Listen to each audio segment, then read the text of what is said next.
भाजपची ऑफर होती, कदाचित भाजपची उमेदवारी सुद्धा मिळाली असती, मात्र आमच्या रक्तात काँग्रेसची विचारधारा आहे, त्यामुळे मी सर्व ऑफर नाकारल्या. माझ्या शेवटच्या श्वासापर्यंत मी काँग्रेसचंच काम करणार आहे. माझ्या आजोबांच्या पासून 4 पिढ्या काँग्रेससाठी राबवत आहेत, म्हणूनच माझं निलंबन करण्याचं धाडस काँग्रेस पक्षाचे होत नाही, असं वक्तव्य काँग्रेसचे बंडखोर नेते अपक्ष उमेदवार विशाल पाटील यांनी केलं. मिरज शहरात आयोजित करण्यात आलेल्या प्रचार सभेत ते बोलत होते. मी या निवडणुकीत बहुमताने पुढे असल्यामुळे कदाचित पालकमंत्री माझी मापे काढत असावेत, मात्र 4 जूनला मी खासदार म्हणून निवडून येणार आहे. खासदार कसा असावा, कशी कामे करावी हे पालकमंत्र्यांना दाखवून देऊ, असं सांगून विशाल पाटील पुढे म्हणाले, एकतर्फी नुरा कुस्ती त्यांना अपेक्षित होती. कदाचित बिनविरोध सुद्धा करायची त्यांची तयारी होती, मात्र माझ्या बंडखोरी करण्यामागे जनतेतून मोठ्या प्रमाणात उठाव झाला आणि पाठबळ मिळाले, त्यामुळे त्यांच्या पायाखालची वाळू बसली आहे. म्हणूनच राष्ट्रीय आणि राज्य पातळीवरील नेते प्रचारासाठी येत आहेत. सर्वपक्षीय पदाधिकाऱ्यांच्यावर पक्षाकडून कारवाईबाबत दबाव आहे. विरोधी पक्षांच्याकडून आमिष आहेत, मात्र तरीही दबावाला आणि आमिषाला झुगारून सर्वच पक्षातील पदाधिकारी कार्यकर्ते माझ्या प्रचारात उतरले आहेत. बहुमताने माझा विजय होईल असा दावाही विशाल पाटील यांनी यावेळी केला.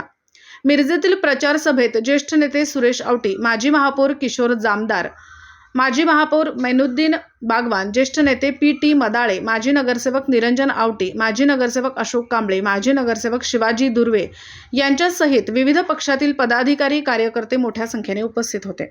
मला भाजपने खूप ऑफर दिल्या की तुम्ही भाजपमधून उभा राहा, मी त्याला कधीही मान्य करणार नाही म्हणून सांगितलं. मग शिवसेनेची ऑफर मी कशी स्वीकार? एकदा ठरवलंय मला ह्या जातीवादी कुठल्याही शक्तीकडे जायचं नाही, तर मला एकच पक्ष माहित आहे, तो आहे माझा काँग्रेस पक्ष. माझा जन्म ह्या काँग्रेस पक्षात झालेला आहे. वसंतदादांनी घडवलेल्या काँग्रेस पक्षात माझा जन्म झाला आहे आणि मी तुम्हाला खात्रीलायक सांगतो की माझ्या शेवटच्या श्वासापर्यंत माझा काँग्रेससाठीच काम करत राहणार. माझ्या वडिलांची, माझ्या आजोबांची, आमच्या 4 पिढ्या आता काँग्रेस पक्षासाठी राबतात, म्हणून काँग्रेस पक्षाचं धाडस होत नाही विशाल पाटलाला निलंबन करायचं.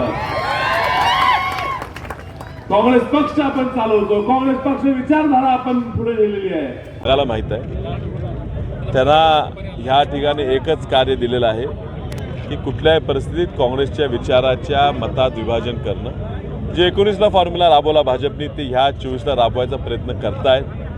आमच्या मतात विभाजन करून भाजपला निवडून देण्यासाठी प्रयत्न यांचा चाललेला आहे. ह्या वेळेला जनता अशा गोष्टींना बळी पडणार नाही.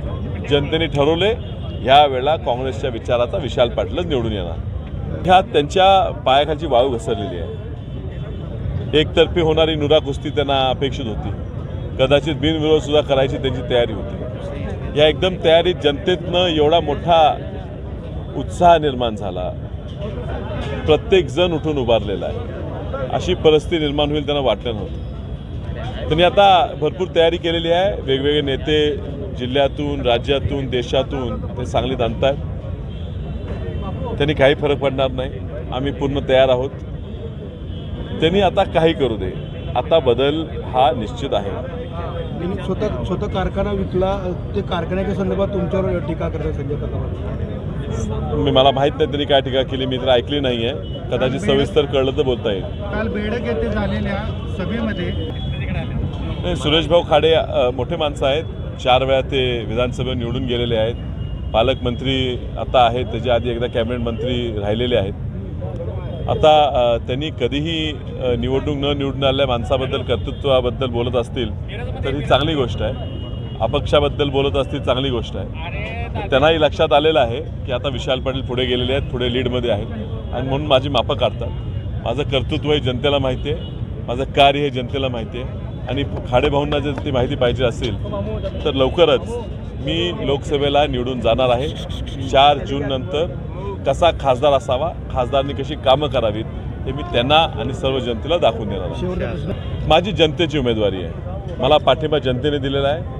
सर्व नेत्यांची मी चर्चा केली होती. सर्व नेत्यांच्या मनात, जनतेच्या मनात जे आहेत तेच आहे. काही अडचणी आहेत, काही त्यांच्यावर कारवाईच्या धमकी आहेत, काही आमिष आहेत. या सगळ्यांना जुगारून एक एक करत मतदाना दिवशीपर्यंत हा जिल्हा एकमुखी प्रचंड मताधिक्यानं मला निवडून देईल. आता प्रत्येक वेळेला ह्या प्रश्नावर उत्तर द्यायची गरज मला वाटत नाही. मी आधी सांगितलं, मी कायम सांगतो, भाजपच्या खूप वेळा आपल्याला ऑफर आलेत. जर मला भाजपमध्ये जायचं असतं तर भाजपची उमेदवारी मला कदाचित मिळाली असती. ती विचारधारा आम्हाला पटत नाही. आमचा जन्म हा काँग्रेस पक्षात झाला आहे, त्याच्या मागे कारण असते. आमचा जन्म झाला आहे तो काँग्रेस पक्षाच्या विचारधारा पुढे नेण्यासाठी झाला. काँग्रेस पक्ष वाढली पाहिजे, काँग्रेस पक्ष तळागाळात पोचला पाहिजे, ह्यासाठी आम्ही दिवसभरातील घडामोडींचा आढावा घेण्यासाठी पाहत रहा N24 मराठी न्यूज चॅनल.